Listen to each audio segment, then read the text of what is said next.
nó giống này nếu quý tổng há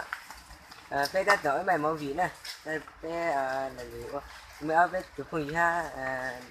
bây là gì bài mẫu vị một số bây giờ lay này